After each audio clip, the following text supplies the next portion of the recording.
யார் யார் வெளிநாட்டுக்கு சென்றிருக்கிற வாக்காளர்கள், யார் யார் போலியான வாக்காளர்கள் என்ற குறிப்புகளை எடுத்துக் கொண்டிருக்கிறோம்.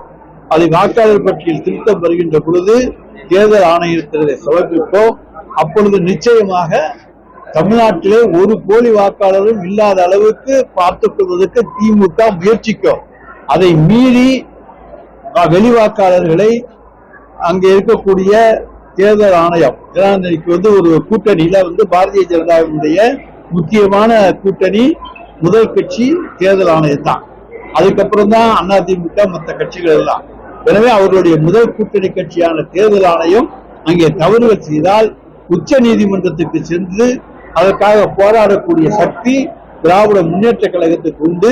உண்மைகளை எடுத்து வைத்து அங்கே இருக்கக்கூடிய உண்மையான வாக்காளர் பட்டியலை வைத்துத்தான் நாங்கள் தேர்தல் நடத்துவோம். தமிழ்நாட்டில் கஞ்சா சாராயம் அதிகரித்து ராமதாஸ் தீர்மானம் போட்டிருக்காரு. தமிழ்நாட்டில் கஞ்சாவும் உற்பத்தி ஆகவில்லை, சாராயம் எங்கேயும் காய்ச்சல் வருவதில்லை.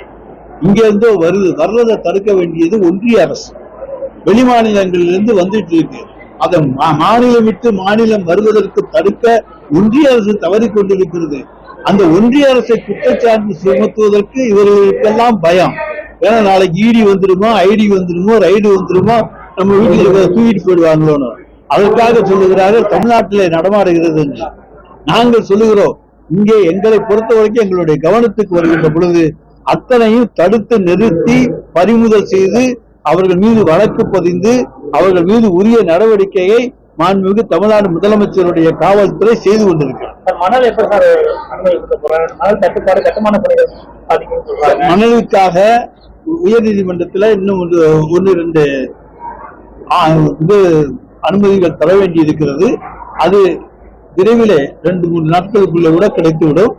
கிடைத்த பிறகு அரசு அது பற்றி முடிவு செய்யும். ஒரு புறம் அதிமுக பாஜக வலுவான கூட்டணி அமைப்போம், வலுவான கட்சிகள் வலுவான கூட்டணி போன்றது. ஒரு புறம் நேற்று பாத்தீங்கன்னா பாமக சைடு கூட்டணி போட்டு அவங்களும் வலுவான கூட்டணி அமைப்போன்றாங்க. அதாவது தமிழ்நாட்டில் வலுவான கூட்டணியாக திராவிட முன்னேற்ற கழகம் இருக்கு. அதை எதிர்த்து எந்த வலுவான கூட்டணியும் அமைவதற்கான வாய்ப்புகள் நிச்சயமாக கிடையாது.